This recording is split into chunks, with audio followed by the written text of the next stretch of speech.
လေးမှာခဏလောနာတဲ့ငငယ်ရဲ့ယုံကြည်ချက်လမ်းတွေလေသူတို့တွေ့ရှောက်ချင်ပါသေးတယ်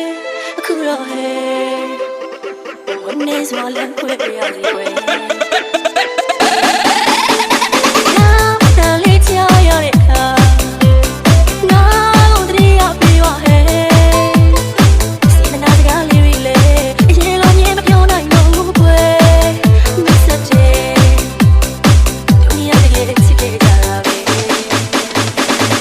ရွှေမအဘူး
ရွှေမအဘူး